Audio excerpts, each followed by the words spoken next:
It's the radio guy, Mike France, and welcome to the Brazos Valley Schools Credit Union Hotline. We have on the line with us today the head basketball coach of the Prairie View A&M University Panthers men's basketball program, Coach Byron Smith. And before we get started, Happy New Year to you, sir.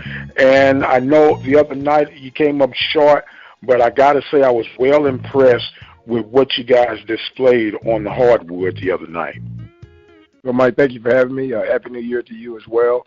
And yeah, we did come up a little bit short, but I think we're building a solid foundation for the season, and I think we got room to grow and improve. But I think that's a pretty good start for kind of being off for as long as we were. I think we're heading in a solid direction. Absolutely, to be off and then to be almost like a fill-in game because Texas Southern was not able to answer the call with the latest issues that they're having in their camp. If you could, Coach, how about some things that you saw that work well and some things, of course, you want to perfect on as you get toward the opening of this new season? Well, let me say this first, Mike. I'm still not confident and feeling really good about our conditioning. And I'm pretty sure that almost every coach in the country that's had shutdowns and pauses, probably feels that way. I wish we were in better shape because then I would be able to have a better assessment as to where we are. But nonetheless, I think that we really shared the ball, really well. The last night against TCU. I thought we followed the game plan very, very, very well. I thought we defended all of their actions. They were averaging, I think, anywhere from 72 to 76 points a game, so we held them below their scoring average, which I thought was a positive and a plus. So that just lets you know that we did a decent job defensively, although we can get a lot better. And I think we've been one of the better teams, defensive teams in the conference the past 3 years. And I don't think there's any reason to feel like we can't be at the top again. I thought we did a decent job in rebounding. I mean, obviously they got a big 6'11" kid in there that's extremely long. He's 6'11", but he's probably 7'6" wingspan. So he was very, very, very tough. And I thought that, what he was able to do in extending plays and getting offensive rebounds and getting putbacks, I think that was a difference in the game. But nonetheless, I thought we did a really good job of rebounding against a Big 12 team. So defense, rebounding, sharing the basketball, and just playing with a lot of, enthusiasm, energy, effort, and toughness the Prairie View way. I thought those were kind of the highlights of the game against TCU. Well, speaking of highlights, there was a lot of emphasis on TCU were playing short, but the Panthers were also missing three key elements in that ball game as well. Would you like to expound a little bit on the three guys that were missing in action? Well, obviously Fate Williams and Dwayne Cox. I mean, I think everybody knows those guys are, kind of the defensive leaders of our team. They were last year, and then they will be again this year. And those guys have been out. I mean, those guys have been out for a month now. And obviously, I'm pleased to say that they're cleared to return to the court for this trip this upcoming weekend.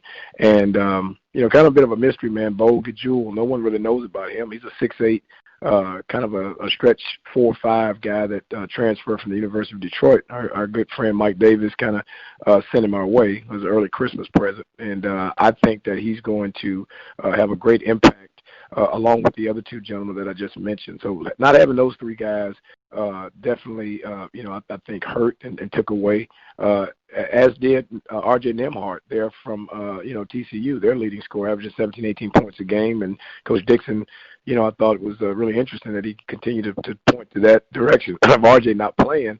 And that had a great effect on TCU. But those three gentlemen not playing for Prairie View had a great effect as well. But I'm happy to say that they're back, and they'll be getting on the bus tomorrow to head up to Baton Rouge and then over to Alcorn from there. So we're really excited about putting off our complete team together for the first time this season, Mike. And I'm just really anxious to see how we perform as a unit.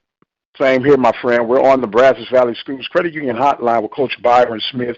As you know, you'll be opening up with Southern University. Somewhat of a preview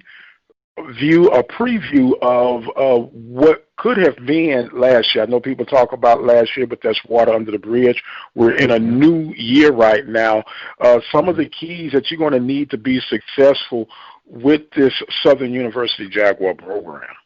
Well, obviously, they finished up, I think, winning 12 or 13 games in a row. I don't think they lost many games at home, so it's going to be even though probably won't be packed, to the rafters like normal, but still, I think they get a lot of confidence playing at home.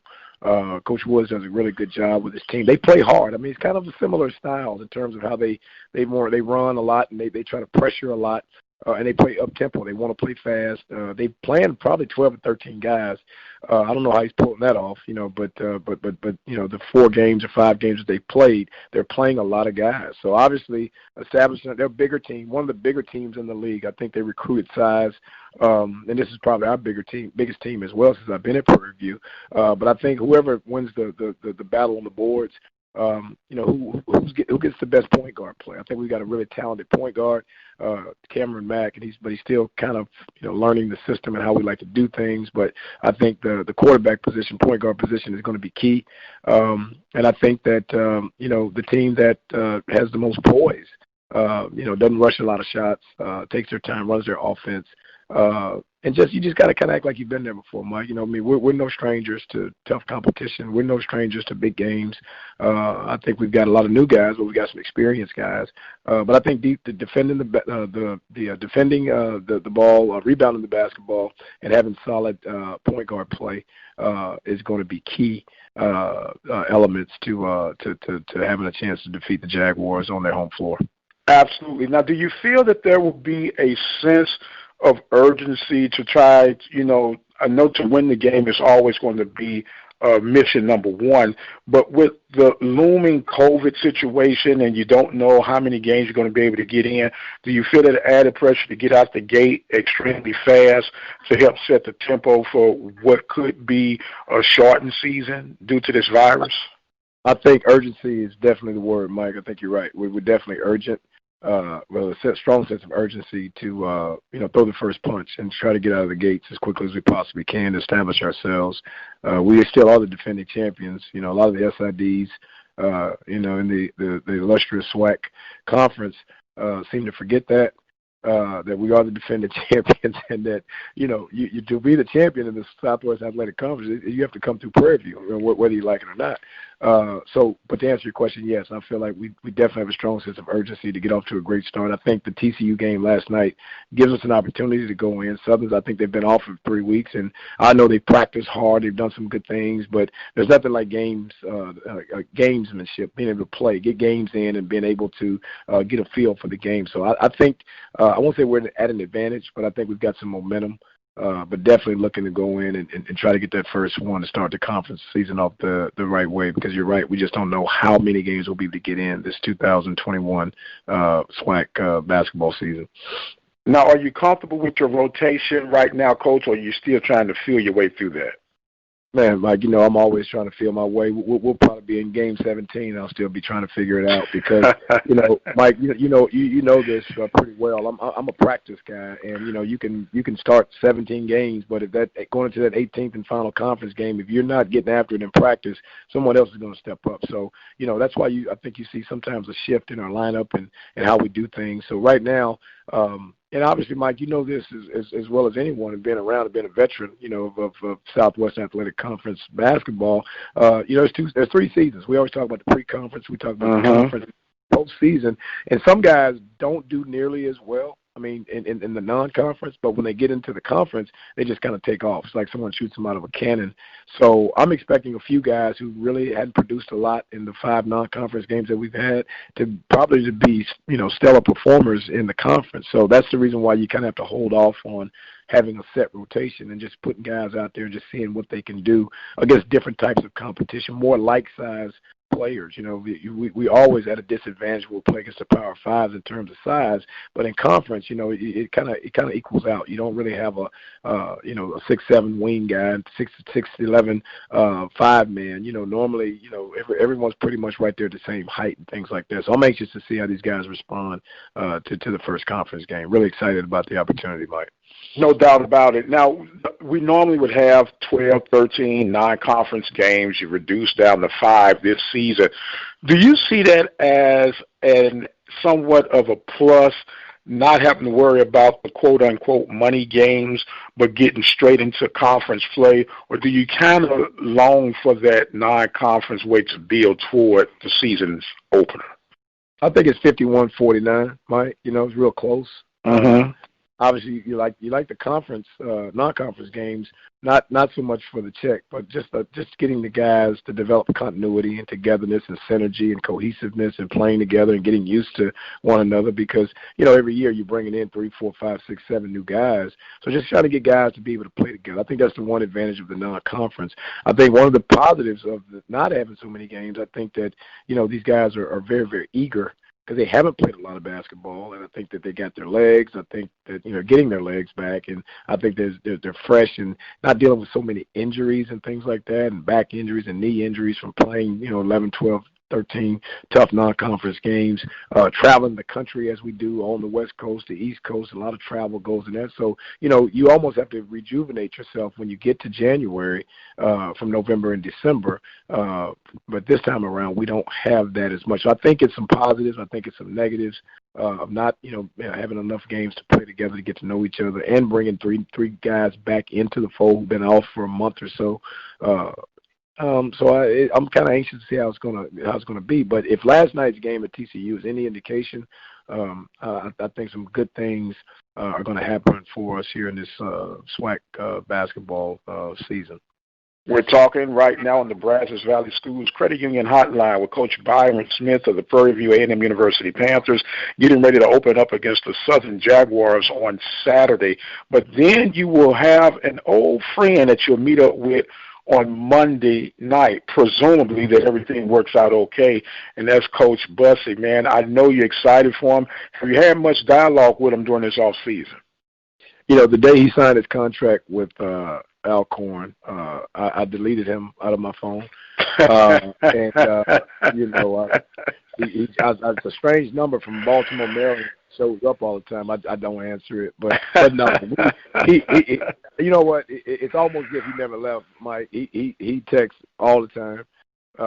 Man, Coach, what about this? And man, Coach, what about that? And just kind of going through it a little bit. There's a little bit of frustration, obviously with COVID not helping, and him getting his first opportunity to be a head coach been a little difficult just with COVID. But we all stay in touch. He's family, and he talks to our assistants all the time. They text and talk almost every day. So it's going to be, like you say, exciting. I'm so happy for him still, but definitely looking to go in and try to take care of business first, and we'll talk and hug and laugh, on the bus. Going out to the bus after the game. Yes, sir. I know it's going to be strange looking down at the other end of the bench and seeing him on the opposite side doing his X's and O's. But we are excited for him. And I told him before he left, I'm going to root against him twice a year and possibly 3, and that's when he faces my beloved Panthers. But it's an exciting time to be a Panther. It's an exciting time to have you on the line with us, Coach, and we appreciate you, as always, keeping us abreast of what's going on. But I got one thing I need you to do for me, Coach, and that's this here. You got to come back with 2, man. Gotcha. Look, I want to hear.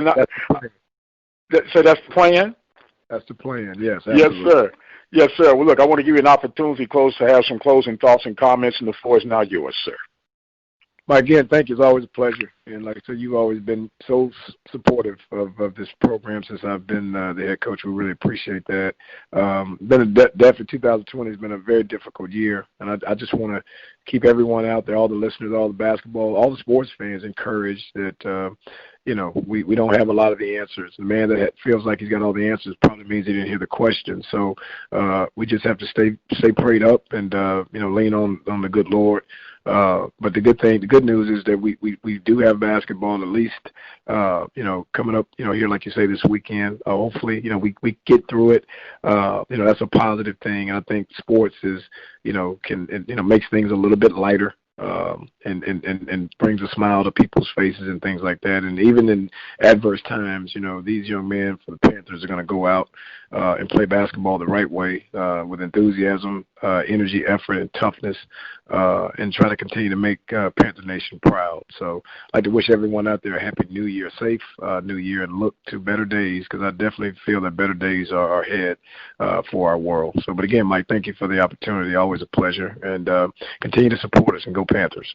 Thank you very much. He is Coach Byron Smith on the Brazos Valley Schools Credit Union Hotline. We are going to take a pause for the calls. We're going to see if we can track down the women's side of the hardwood, Coach Sandy Pugh. You listen to the Open Mic Broadcast Network. We'll be right back.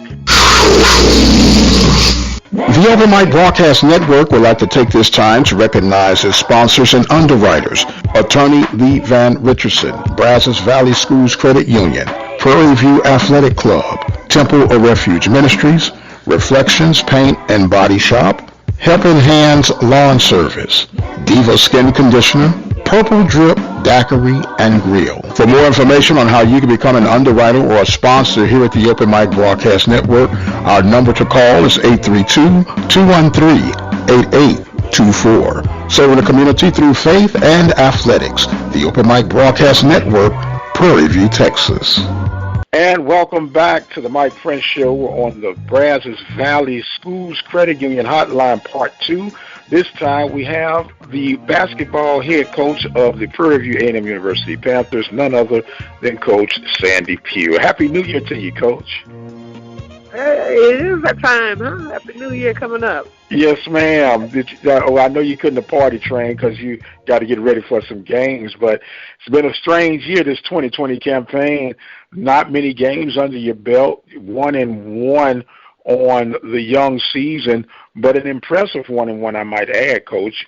Can you recap on how you've been assessing your team as you get ready for this weekend's season opener? Well, I mean, it's this whole year has been strange. You know, we haven't had a lot of time to spend with the kids in terms of practice due to the COVID protocols, et cetera. So it's been trying for us, but kids have been resilient. We started out, won our first game against McNeese, a game we had to schedule impromptu because we had to cancel all of our other opportunities due to COVID protocols for the other teams and things not being in place, et cetera. So it's been different. It's been one of those years where you just kind of lock in and keep your eye focused down the road on where you're trying to go, because a lot of things that you would normally or traditionally have in place or would have already taught, the kids would already have knowledge of. I mean, you're still trying to get them to understand those aspects of the game. So it's a year for us. There's no doubt about it, especially when you have so many new people, new faces, new point guards. So it's been a lot for the kids to learn, and it's been a lot for us as coaches, trying to get them on board. I didn't even have my coaching staff in place until mid-October. So it's been tough on us, but we're survivors, and we're going to continue to battle, and got a big one coming up this weekend at Southern. Although they haven't won a game, they've really played well against some extremely good opponents. They played Baylor probably better than anyone recently, because Baylor's been blowing people out by 90 and 80 points. The Southern was able to hang with them a little bit, even though they're undersized. So they are a very physical team. They battle. They get after you full court. They're going to try to drive the ball up the lane as much as possible. So we got to be ready to defend. We got to be ready to take care of the battle. Now, Coach, when you have a distressed time that we're facing right now with COVID, and as you mentioned, all coaches are having adjusting periods dealing with new pieces to the program. But when you have a team that has pretty much been together, do you feel that they would have a slight advantage coming into the start of a season compared to those that are still trying to put pieces together? Oh, there's no doubt about it. I mean, when you have brand new high school and junior college kids coming into a program, they're having to learn a whole new system. They're having to learn how to play together, as opposed to programs And we have some programs in our league. The kids have been playing together for, 2 or 3 years, and, that was veteran team back. They basically can have their whole squad back from last year. So it's just a matter of, just getting reps, whereas we have to get reps, we have to teach. There's a lot, so, we had our, we're going to have our up and down moments where they are going to look really good, and then there's going to be moments where you're scratching your head. But it's all a part of the learning process and the growth. These little kids they're fun to coach. Outstanding people. I say that all the time, but they're outstanding people. You like being around them, and they're funny, and they love ball, and every day of practice is fun. I look forward to being at practice and teaching them and watching them grow, because I think by the end of season, toward the end, they're going to have that aha moment when everything just clicks and falls into place, and they begin to see exactly what we're trying to show them, and they're going to be a team to be reckoned with. It's still early for us. We've only played a couple of games, and had sporadic practices. But hey, we're fighters. We're going to get go up here this weekend to Baton Rouge, and hopefully we can have a good showing and compete and come out of there with that dub. Well, it's just like, I'm sorry, Coach, it's just like the old saying goes, it's not where you start, it's where you finish, right? And when you're starting when you're starting off what appears to be shorthanded, and I'm using that term very loosely because I know you're not one, and I know I'm not one that make excuses. But when it comes to putting your team together, do you kind of alter what you need them to know right now, or you just kind of focus on the strengths that they bring to the table and you try to bring them along the way to lay out the Sandy Pugh way of things? How do you handle that? Well, it's a combination. We recruit based upon what we want to run and the style of game we want to play. And so when those kids come in, we say this all the time as coaches, that a lot of times kids play a lot of AAU ball and things of that nature. They don't watch basketball as much as they used to, or they don't play outside, or they don't engage with the older veteran players as they used to, when we came through. So it's a different style. It's a different mentality. So their understanding and their perspective is different. So you have to teach them. They have to begin to understand. You have to, sometimes you have to bring the lingo down. Some coaches like to use all the basketball language, and kids don't necessarily understand what your reference point can be. So you have to make it as simple as you can and show it to them. They have to watch a ton of tape, get a lot of reps, and and begin to put it together, because they have to also play together. I mean, basketball is about teamwork. So. But we're having a lot of fun. We're growing. We're going to get better. Every time we go out, we do get better. And so I'm looking forward to a good game against Southern. Our men's game is going to be a great game also. So it's going to be a great weekend of basketball down in Baton Rouge. Well, you know what? You just said something that brought up to mind. I was speaking with Coach Penny Lucas-White, volleyball coach at Alabama State. And she was saying she was like in her 20th year of coaching, and she was doing her X's and O's, this, that, and the other. And one day she said she was like having a tug of war with herself, like she wasn't getting through to the kids like she thought she should have. And she sat down with them and had the dialogue, and they started speaking in the terms that they understood, and it was a total turnaround for the program. And I'm hearing you say that. Are you all finding something in the water that you got to tell the rest of us about what's going on, man? Just been at it a long time, and you sometimes you have to not only assess your team and yourself, but your team and the kids, but you have to assess yourself in terms of your coaching style and how you are delivering the information, because nobody likes a screamer. And a lot of times the kids that don't say, don't shoot the messenger. Yes, ma'am. Yeah. So you have to be cognizant of your delivery and how they're perceiving it because, they're on the court. Frustrations do happen. So, I might be across the court trying to get a point across, but it sounds to them like I'm yelling at them. So I'm yelling, trying to get them to understand what I'm saying, but it just comes out as yelling. So you just have to be aware of your delivery, how it's being perceived. And, the bottom line is get your message across, get them to implement what you're trying to say. It's not about, as a coach, your personal feelings. You have to check that at the door. So, that's why I had to get out of coaching, because I already have a big mouth, right? And if I'm trying to get your attention across the room, it'll appear that I'm yelling to you when I'm really just trying to get your attention. You know what I'm saying? Yeah. And when you have a big mouth, they go, well, why are you fussing? I'm not fussing. I was just trying to get your attention that you need to be over here and not over there. And so that's why I do the interviews and I let you guys do the coaches. How about that? Probably were a heck of a coach, though, Mike. You know what? I did okay. Okay. I can't do it. My nerves is too short, Coach. So God bless you all.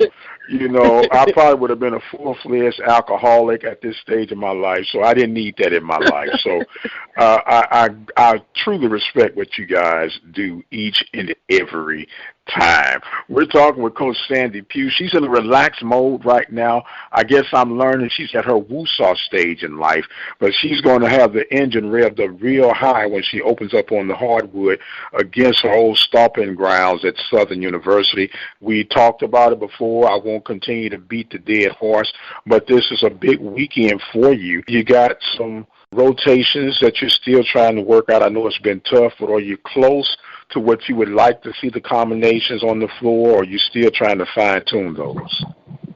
We're still trying to, figure out how to play together. It's going to be, a task for us for quite a bit. I mean, it's not something that you just walk into and, it works overnight.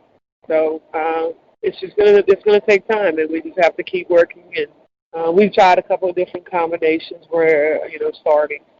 But, with me, all the kids have an opportunity to play, and we get them in, and they're, try to put them in the best position we can for them to be successful, and then make sure our matchups are good, with the other team. And, we got some length out there on the court that I don't think we value as well as I'd like. So that's going to be a focus for us this weekend, is definitely get that ball down there on the block and allow our bigs to, get some easy for us. So hopefully we'll continue to do that, and I think we'll be fine. Well, Coach, I was going to say, if someone listening to this is going to swear that you're playing possum right now, because this is year 3. And I'm not saying this because you're on the line, but we've discussed this on and off the air before. This is the year that you finally look like you have a Sandy Pugh-looking team on the floor. You got some height, you got some size, and right now it's just like everybody else, getting that conditioning in them and being ready as the final stretches come on. And so people are listening, look, we've seen you play twice. It might not have been as often as you want to play, but you don't have a shabby squad that representing the purple and gold this season. I mean, we got some talent out there. I mean, there's no doubt about it. But they're learning. It's a lot. It's a big learning curve, and understanding the system, when things get to going, as they say, when the popcorn get the popping and the lights get on and people get in the stands, we tend to sometimes shy away from what we know to do. So we have to stay regimented, and we have to stay in a competitive and combative, mode, and we'll be fine. But it's growing. We're going through our growing phase. Haven't had enough games, If we were in our 10th game or 8th game of the year, I think you'd see more of that expectation. I think right now it's still too early. With only 6 weeks of overall practices of a brand new team, we're still growing. We're still getting there. But by the end of the season, God willing, and everybody stay healthy, I think we'll be where we need to be, and we'll have a team to be reckoned with, and definitely one of the top 2 in the conference. So we're going to get there. We just have to stay healthy and keep growing and learning and understanding. Well, all you got to do is let KP do the team pep talk each game, and you should be all right. Yeah.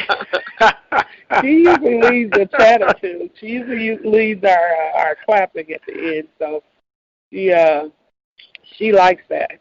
Oh yeah, she's a character and a half. She's a character and a half. We're talking with Coach Sandy Pugh on the Brazos Valley Schools Credit Union Hotline, getting ready for the season opener between the Southern Jags and the Alcorn Braves this Saturday and Monday. The new year is upon us, Coach. We're limping into 21. But we're going to keep on limping and not stopping and keep grinding and keep turning things over until we get to that final destiny. And as you stated, the goal is to be at the top of the heap, lifting up the championship trophy at the end of the day. And I know that you're excited. You're playing mild-mannered right now, and I know this is the Coach Pugh getting in gear mode, and I appreciate and respect that to the utmost. But what I do appreciate also is that you're always making yourself available to speak with us about the X's and O's and let the PV fan base and abroad know what's going on with Panthers basketball. And I don't take that for granted. And thank you so much from the bottom of our hearts. And I want to give you an opportunity to have some closing thoughts and comments right now. Thank you, Mike. I mean, thank you for having me and definitely giving us an opportunity to speak and talk about, the team. And looking forward to getting everybody here on campus the following week when we play Texas Southern. So, looking forward to that. Seeing everyone come out and support the Panthers. In the meantime, the game should be live streamed in Southern, so hopefully everyone have an opportunity to check that out. I think Southern charges a small fee for the game, but it should be a great brand of basketball on both sides, men and women. So definitely tune in and support your Panthers. Yes, ma'am, and we're going to tune in, support. Remember that you can keep up with updates as the game is unfolding right here on the Open Mic Broadcast Network and our Twitter feed at The Mike Prince Show. And if the creek don't rise and the Lord delays is coming, we'll have a little post-game review or recap, we should say, from the coaching staff. Now, Coach, I got to tell you, like I told Coach Smith now, you got to do me one favor. You got to come back with 2. Hey, that's the plan. That is the plan. You got to come back. Now, I need you to kick the hinges off the door at Baton Rouge. Don't leave. and then swing on to Lorman, and then bring it on back to the Hill once you get done with that. All right, Coach? Sounds like a plan. Thank all you right, so much. All right. Travel safe. She is Coach Sandy Pugh of the Prairie View A&M University Panthers. I am the radio guy. We've been listening to the Brazos Valley Schools Credit Union Hotline right here at the Open Mic Broadcast Network.